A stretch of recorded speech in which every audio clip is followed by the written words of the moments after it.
তিনি এমন একজন ব্যক্তি যার মধ্যে কোনো ভয় নেই, একজন প্রাক্তন গুপ্তচর যিনি পুরো সাম্রাজ্য গড়ে তুলেছিলেন, একজন প্রেসিডেন্ট যিনি পুরো রাশিয়ার ভাগ্য বদলে দিয়েছেন এবং পশ্চিমা দেশগুলোর দিকে চ্যালেঞ্জ ছুড়ে দিয়েছেন। তিনি নিজেকে এমন একজন লিডার বানিয়েছেন যাকে কিছু ব্যক্তি ভিলেন আখ্যা দিয়েছে, তো অনেকের কাছে তিনি হিরো। আজকের ভিডিওতে আমরা এমনই একজন ব্যক্তির ব্যাপারে জানব যিনি সোভিয়েত ইউনিয়নের ভাঙা বস্তি থেকে উঠে এসে পৃথিবীর বৃহত্তম দেশের সিংহাসনে বসেছেন। আজকের দিনে রাশিয়াকে বুঝতে হলে আমাদেরকে জানতে হবে সেই বালকটাকে যে যুদ্ধের ছায়ায় এবং হত্যালীলার মাঝে বড় হচ্ছিল, যে বালক পরবর্তীতে বড় হয়ে গুপ্তচর হয়ে উঠেছিল এবং তার উপরে একজন কৌশলবিদ, তারপর শেষে আধুনিক রাশিয়ার আর্কিটেক্ট। নমস্কার, আমি পবিত্র, আপনারা দেখছেন জেনান ভাইব। ভ্লাদিমির পুতিনের গল্প শুরু হয় আজ থেকে ৭৫ বছর আগে ১৯৫০ সালে নাজি জার্মানিদের আক্রমণের পরবর্তী সময় থেকে। দ্বিতীয় বিশ্বযুদ্ধের সময় নাজি জার্মানি সেনারা যে হত্যালীলা চালিয়েছিল তার ক্ষতবিক্ষত রক্তের দাগ তখনও শহর জুড়ে ছড়িয়েছিল।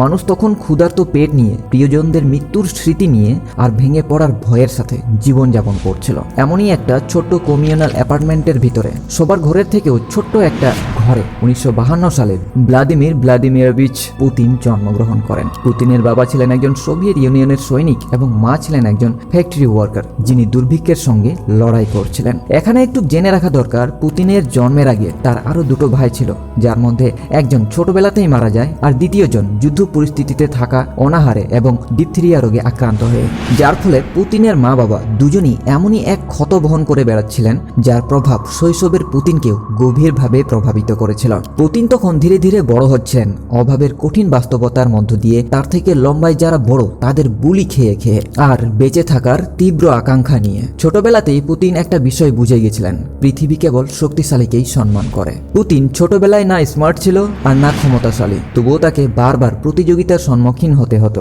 এমন একজন শান্ত ছেলে যে কখনো পরাজয়কে মেনে নিত না। তাই তখন পুতিন জুডো এবং স্যাম্বো খেলায় নিজেকে নিযুক্ত করেন।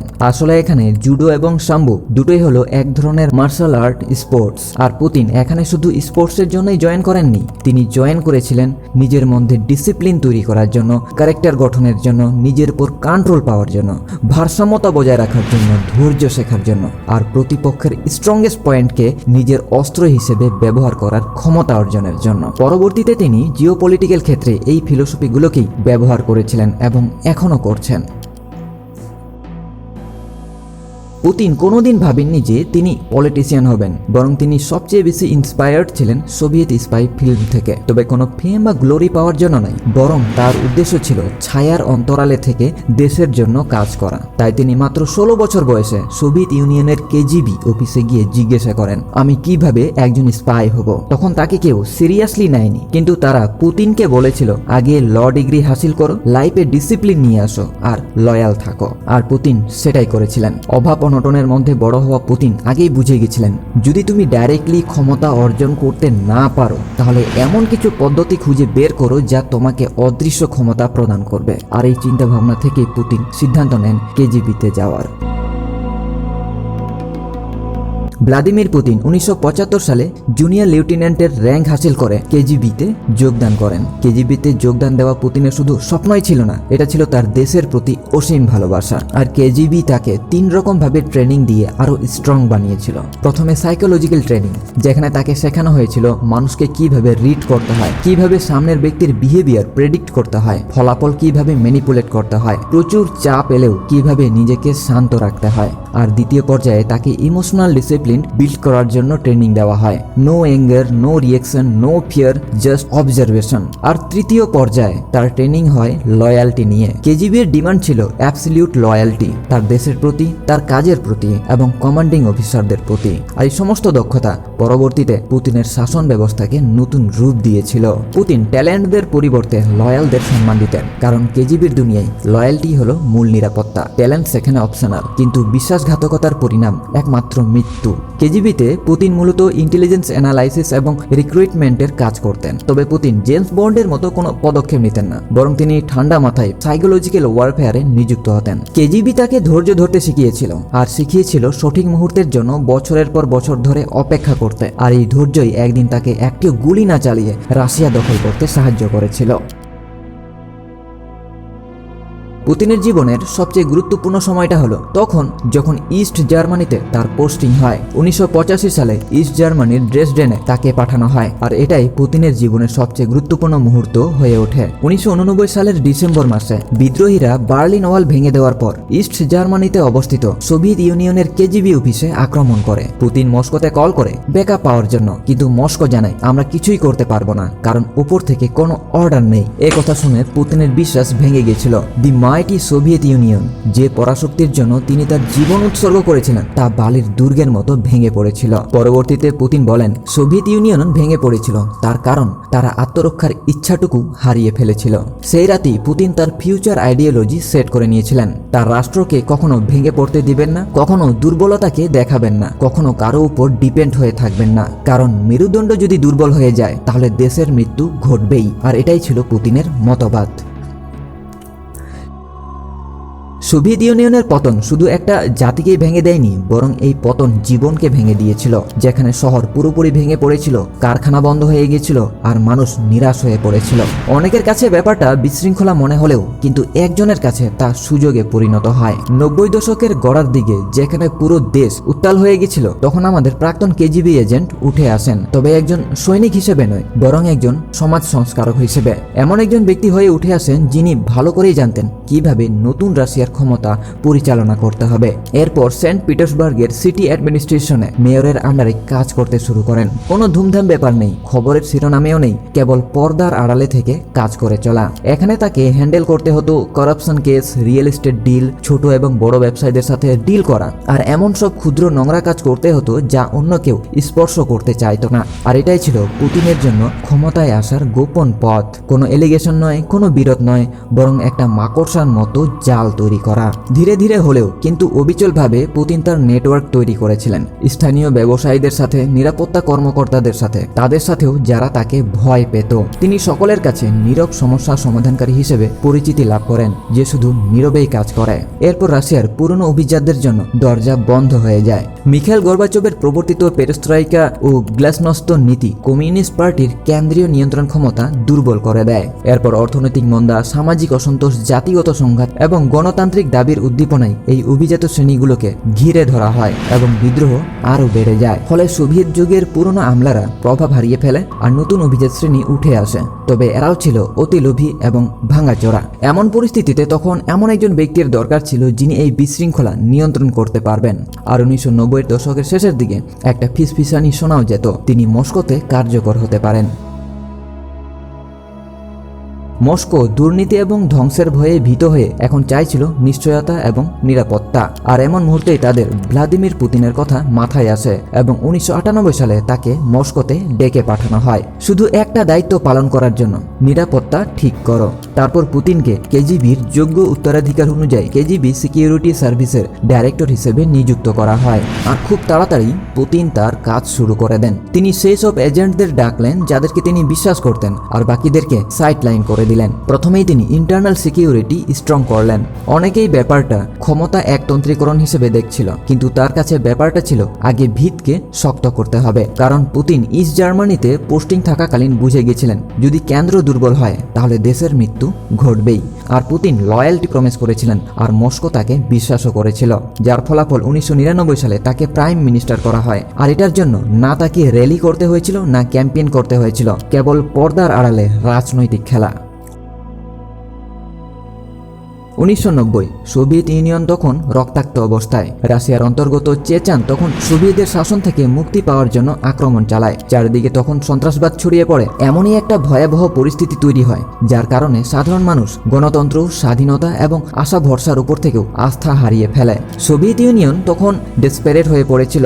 তারা তখন কোনো পলিটিশিয়ানের কাছ থেকে কাল্পনিক জগতের প্রতিশ্রুতি চাইছিল না, তখন তারা চাইছিল শৃঙ্খলা। তারা চাইছিল এমন একজন ব্যক্তিকে যে এই বিশৃঙ্খলাকে বন্ধ করতে পারবে। আর এখানেই এন্ট্রি হয় ভ্লাদিমির পুতিনের। পুতিন তখন পরিস্থিতি সামলাতে চেচনিয়াতে সামরিক অভিযান চালান আর ন্যাশনাল টেলিভিশনে নিজেকে ব্রডকাস্ট করেন। পুতিন নিজেকে তখন কোনো পলিটিশিয়ান হিসেবে নয়, বরং একজন প্রোটেক্টর হিসেবে রিপ্রেজেন্ট করেছিলেন। এরপর 2000 সালের ইলেকশন ভ্লাদিমির পুতিনকে রাশিয়ার প্রেসিডেন্ট বানিয়ে দেয়। এরপর সমগ্র রাশিয়া দেশের ভিতরে অর্ডার, স্টেবিলিটি এবং পাওয়ার পুনরুদ্ধারের অপেক্ষায় ছিল।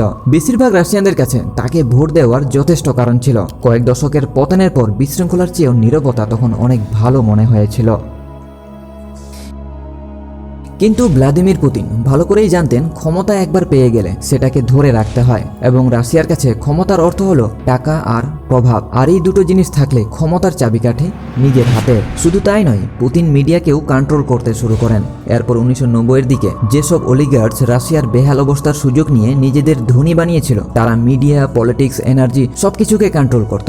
আর পুতিন এদের মধ্যে একজনকে অ্যারেস্ট করে নিজেকে হাইলাইট করতে চাইছিলেন, আর পুতিন করেনও তাই। 2003 সালে ওয়ান অফ দ্য রিচেস্ট ইউগোস তেল কোম্পানির মালিক মিখাইল খোডরকভস্কিকে অ্যারেস্ট করেন কর ফাঁকি দেওয়ার অপরাধে, এবং তার সমস্ত সম্পত্তি বাজেয়াপ্ত করে নেওয়া হয়। তাকে অ্যারেস্ট করার আরও একটা কারণ ছিল, মিখাইল পুতিনকে চ্যালেঞ্জ জানিয়েছিল যে সে তার কিছুই করতে পারবে না। শুধু তাই নয়, পুতিন আরও একজন পাওয়ারফুল ফিগার, ইন্ডিপেন্ডেন্ট এনডিটিভি নেটওয়ার্কের মালিক ভ্লাদিমির গুসেন্সকিকে অ্যারেস্ট করেন, যাকে বাধ্য করেছিলেন তার সমস্ত মিডিয়া এম্পায়ারকে বিক্রি করে দিতে। আর এইভাবেই পুতিন সিস্টেমেটিক্যালি মিডিয়া, এনার্জি এবং ফাইন্যান্স নিজের কন্ট্রোলে নিয়ে আসেন, এবং রাশিয়ার ইকোনমি এবং তথ্য ভূদৃশ্যতে পুতিন নিজের শিকড় গেঁথে ফেলেন। আর এইভাবেই ভ্লাদিমির পুতিন এক ঢিলে দুই পাখি শিকার করেন। একদিকে তিনি শত্রু ছাঁটাই করলেন, আর অন্যদিকে মিডিয়া ন্যারেটিভ কন্ট্রোল করলেন। এইভাবেই রাষ্ট্রীয় মালিকানাধীন শক্তি ক্ষমতার হাতিয়ার হয়ে ওঠে, আর গণমাধ্যম প্রচারের হাতিয়ার, এবং নিরাপত্তা বাহিনী আনুগত্যের মেরুদণ্ডে পরিণত হয়। তিনি এমন একটা গণতন্ত্র গড়ে তোলেন যা অনেকে নাম দিয়েছেন একক পরিচালিত গণতন্ত্র। ইলেকশন হয়, কিন্তু ফলাফল নির্ধারণ করাই থাকে, আর বিরোধীরা আছে তবে দুর্বল আর ভীত হয়ে, আর সংবাদ মাধ্যম সেও আছে কিন্তু চুপচাপ। অনেকের কাছে ব্যাপারটা কর্তৃত্ববাদের মতো মনে হলেও কিন্তু পুতিন ব্যাপারটাকে দেখেছিলেন স্টেবিলিটি হিসেবে।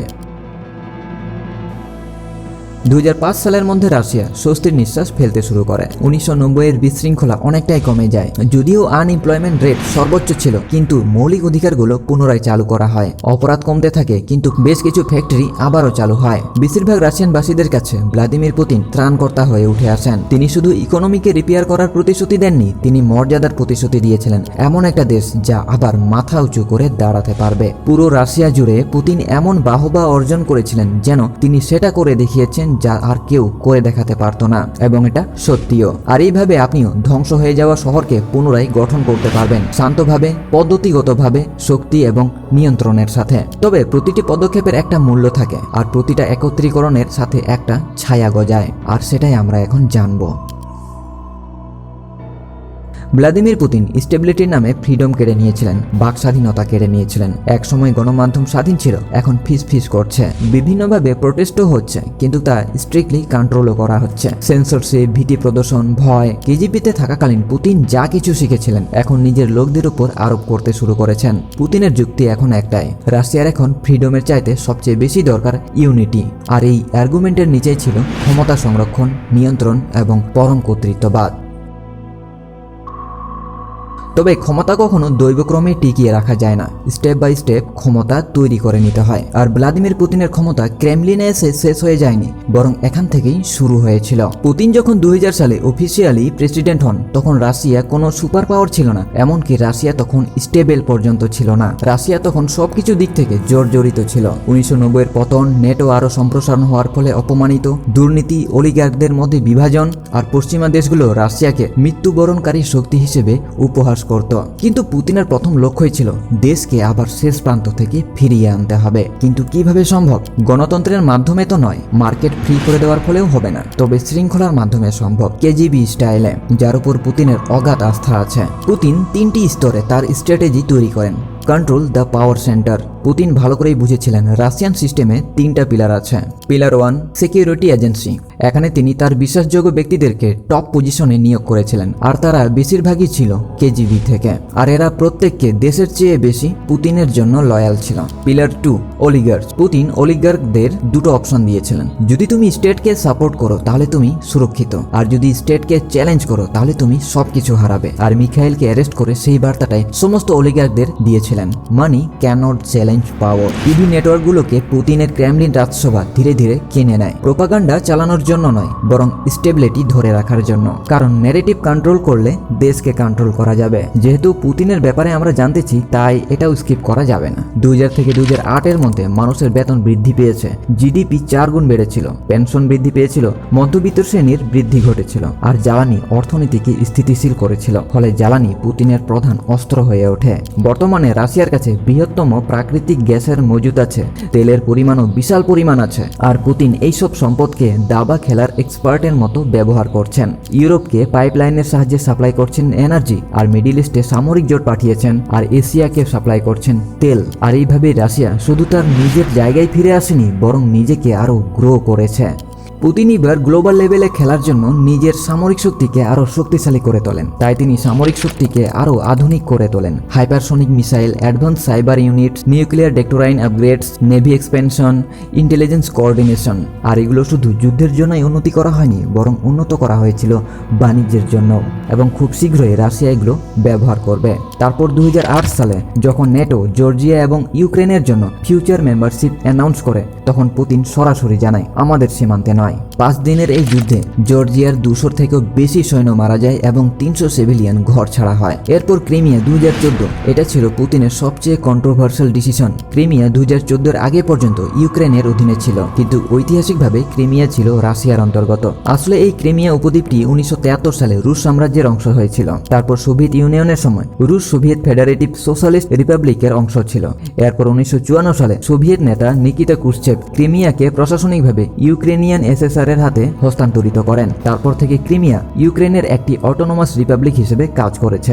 এরপর সোভিয়েত ইউনিয়ন ভাঙার পর 1991 সালে ইউক্রেন স্বাধীনতা লাভ করলে ক্রিমিয়াও ইউক্রেনের অংশ হয়ে যায়। কিন্তু এই অঞ্চলের ভাষা সংস্কৃতিতে রাশিয়ান প্রভাব বেশি ছিল। বেশিরভাগ মানুষ রুশ ভাষাতেই কথা বলতো। এরপর 2014 সালে ইউক্রেন যখন রাজনৈতিক অস্থিরতার মধ্যে পড়ে, তখন পুতিন তার কৌশলগত স্বার্থ বজায় রাখার জন্য ক্রিমিয়া নিজের দখলে করে নেয়। আর এই ঘটনা পুতিনের পপুলারিটিকে আকাশছোঁয়া করে দিয়েছিল। 2010-এর মাঝামাঝি থেকে পুতিন আঞ্চলিক প্রভাব ছেড়ে বিশ্বের মধ্যে প্রভাব বিস্তার করে ফেলেন। এরপর 2015 সালে সিরিয়া যখন পতনের মুখে ছিল আর যুক্তরাষ্ট্র যখন নিজের সামরিক হস্তক্ষেপ সরিয়ে নিচ্ছিল, তখন রাশিয়া মিডিল ইস্টে নিজের আধিপত্য বিস্তারের একটা সুযোগ দেখতে পেলেন। পুতিন তখন সিরিয়াতে বাশার আল আসাদ সরকারের সমর্থনে সিরিয়াতে বিমান হামলা শুরু করেন এবং বাশার আল আসাদ সরকারের নিয়ন্ত্রণ সিরিয়াতে নিশ্চিত করেন। পুতিনের সিরিয়াতে সামরিক অভিযান চালানোর 3টা প্রধান কারণ ছিল: বাশার আল আসাদের সরকার পতন রক্ষা এবং সিরিয়াকে পশ্চিমা দেশের প্রভাবের বাইরে রাখা। 2. মিডিল ইস্টে নিজের নৌঘাঁটি স্থাপন করা। 3. মিডিল ইস্টে রাশিয়াকে কেন্দ্রীয় নির্ণায়ক শক্তি হিসেবে প্রতিষ্ঠা করা এবং যুক্তরাষ্ট্রের প্রভাবকে চ্যালেঞ্জ করা। আর এটাই ছিল সোভিয়েত ইউনিয়নের পতনের পর রাশিয়ার প্রথম বড় সামরিক অপারেশন। এইভাবেই পুতিন রাশিয়ার এবং নিজের জনপ্রিয়তাকে গ্লোবাল লেভেলে নিয়ে আসেন। আবার এদিকে পুতিন চীন, ভারত, তুরস্ক এবং সৌদি আরবের সঙ্গে জ্বালানি নিয়েও চুক্তি স্বাক্ষর করে। এই প্রমাণ করেছেন যে রাশিয়া একেবারেই বিচ্ছিন্ন হয়ে নেই। আসলে পুতিন আসার পরে রাশিয়া এত আধুনিকভাবে সুপার পাওয়ার হতে পেরেছে। Information operation, hacking group, digital espionage, influence camping, Putin এখন অনেক দেশের কাছে ভয়ের কারণ হয়ে দাঁড়িয়েছে। পুতিন এমন একজন আইকনিক লিডার হয়ে ওঠেন যিনি রাজনীতিতে শর্ট টার্ম নয় বরং লং টার্ম দাবা খেলায় মেতেছেন। কিন্তু সবকিছুরই একটা মূল্য আছে। এই দিকটা আলোচনা না করলে ভ্লাদিমির পুতিনকে জানা আমাদের অসম্পূর্ণ থেকে যাবে। সমালোচকরা পুতিনকে সমালোচনার কাঠগড়ায় দাঁড় করিয়েছেন। তাদের মতে পুতিন বিরোধী দলকে দমন করেছেন, পুরো ইলেকশন সিস্টেম কন্ট্রোল করেছেন, বাক স্বাধীনতা সীমিত করেছেন, রাষ্ট্রীয় নজরদারি সম্প্রসারণ করেছেন, আগ্রাসী পররাষ্ট্র নীতি চালু করেছেন। আবার পশ্চিমা বিশ্ব তাকে দেখছে একজন স্বৈরাচারী শাসক হিসেবে, যাকে প্রেডিক্ট করা একেবারেই অসম্ভব। আর এটা গণতন্ত্রের জন্য একটা হুমকি, নেটোর জন্য একটা হুমকি। তবে রাশিয়ান পার্সপেক্টিভ থেকেও আমাদের একটু বোঝা উচিত। রাশিয়ার দিক থেকে প্রশ্ন এটা নয় যে পুতিন ডেমোক্রেটিক কিনা, বরং প্রশ্নটা হলো তার অধীনে লাইফ বেটার হয়েছে কিনা। বেশিরভাগ রাশিয়ানদের কাছে উত্তরটা হচ্ছে হ্যাঁ, লাইফ বেটার হয়েছে। পুতিন স্টেবল স্যালারি প্রোভাইড করেছেন, ন্যাশনাল প্রাইড দিয়েছেন, মাফিয়া বিশৃঙ্খলা থেকে সেফটি প্রদান করেছেন, ইন্টারন্যাশনাল রেসপেক্ট পুনরুদ্ধার করেছেন। তাই তাদের নজরে পুতিন কোনো স্বৈরাচারী শাসক নন, বরং তিনি হলেন একজন স্টেবিলাইজার। তবে পুতিনের শাসনের 5টা কোর প্রিন্সিপাল হলো: strong state greater than individual freedom, control resources, control politics, maintain loyal networks, never show weakness, history decides a leader. পুতিনের প্রতিটা সিদ্ধান্ত এই 5টা দৃষ্টিভঙ্গি থেকেই আসে। এরপর 2022 সালে আরও একটা টার্নিং পয়েন্ট আসে, রাশিয়া ইউক্রেন যুদ্ধ। কারণ এই যুদ্ধ ভূ রাজনীতিতে একটা পরিবর্তন নিয়ে আসে, রাশিয়ার ইকোনমিতে পরিবর্তন নিয়ে আসে, বিশ্বের জোটগুলোতে পরিবর্তন নিয়ে আসে। পুতিনের পার্সপেক্টিভ থেকে নেটো রেড লাইন ক্রস করেছে, কিন্তু দুনিয়ার নজরে এটা আগ্রাসন। এখন প্রশ্ন, পুতিন একজন হিরো নাকি ভিলেন? আর এখানেই পুতিনের গল্প আরো কমপ্লিকেটেড হয়ে ওঠে, কারণ পুতিন দুনিয়ার নজরে একটা আর রাশিয়ার নজরে আরেকটা, যেমনটা একটু আগেই আমরা জানলাম। তবে ওয়েস্টার্ন কান্ট্রি পুতিনের আগ্রাসী মনোভাবের জন্য ভিলেন আখ্যা দিয়েছেন, কিন্তু রাশিয়ার বেশিরভাগ মানুষের কাছে পুতিন এমন একটা শক্তির প্রতীক যে কখনো বাইরের দেশের প্রেসারে পড়ে হাঁটু গেড়ে বসে যায় না। রাশিয়ানদের কাছে তিনি ভিলেন নন, তিনি একজন প্রোটেক্টর এবং মাতৃভূমির ঢাল। সো এখন কথা হলো, ভারত পুতিনের রুল মডেল থেকে কি শিক্ষা নিতে পারে? ভারত এবং রাশিয়া দুটোই ভিন্ন সভ্যতা, কিন্তু পুতিনের শাসন ব্যবস্থা আমাদেরকে স্ট্র্যাটেজিক লেসন দেয়, ইতিবাচক এবং সতর্কতামূলক। পুতিন 30-40 বছরের পরিকল্পনা নিয়ে চলেন, শুধু পরবর্তী ইলেকশন পর্যন্ত নয়। ভারতকেও সিমিলারভাবে ভাবা উচিত এই বিষয়গুলোতে। Defence planning, energy strategy, manufacturing policy, border security. আবার রাশিয়া যেমন তার প্রাকৃতিক গ্যাস এবং তেলকে তার জিওপলিটিক্যাল লিভারেজ হিসেবে ব্যবহার করছে, ঠিক তেমনই ভারতকেও এনার্জি ডিপেন্ডেন্সি কমাতে হবে, ডোমেস্টিক প্রোডাকশনগুলোকে আরও শক্তিশালী করতে হবে এবং রেয়ার আর্থ, লিথিয়াম, সেমিকন্ডাক্টর এগুলোকে আরও সিকিউর করতে হবে। পুতিনের শাসন ব্যবস্থা দেখায় যে দেশের মধ্যে যদি ইউনিটি স্ট্রং থাকে তাহলে কোনো দেশকে ভেঙে ফেলা একেবারে অসম্ভব। আর তাই ভারতকেও ইন্টারনাল ইউনিটি স্ট্রং করতে হবে, সামাজিক সম্প্রীতি তৈরি করতে হবে, আর গ্লোবাল লেভেলে প্রভাব বিস্তারের জন্য স্টেবল ইনস্টিটিউশন তৈরি করতে হবে। পুতিনের সেনাবাহিনী আধুনিকীকরণ এটা দেখায় যে নিরাপত্তা উন্নতির পথকে আরও সুনিশ্চিত করে। তাই ভারতকেও ডিফেন্স টেকনোলজি এবং সাইবার ক্যাপাবিলিটিকে আরও ক্রিটিক্যাল করতে হবে। তবে ভারতের জন্য একটা ওয়ার্নিং, ভারতকে ব্যাপারটা ভালো করে বুঝতে হবে। ভারত যদি সমস্ত ক্ষমতাকে সেন্ট্রালাইজ করে তাহলে পরিণাম বিপরীতমুখী হতে পারে। পুতিনের হাইপার সেন্ট্রালাইজড মডেল রাশিয়ার মতো দেশেই কাজ করবে, কিন্তু ভারতের জন্য নয়, কারণ ভারতে বসবাস করে 1.4 বিলিয়ন মানুষ। ভারত বিভিন্ন রাজ্যে বিভক্ত। ভারত অনেক দলীয় পার্টি নিয়ে তৈরি গণতান্ত্রিক দেশ। কিন্তু বর্তমানে ভারতের রুলিং গভর্নমেন্ট 21টা রাজ্যে রাজত্ব করছে।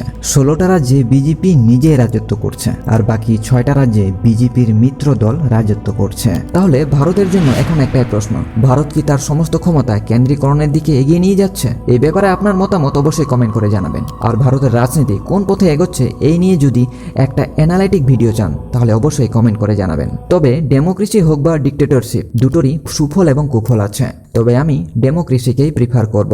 আপনি কি প্রিফার করবেন? অবশ্যই কমেন্ট করে জানাবেন।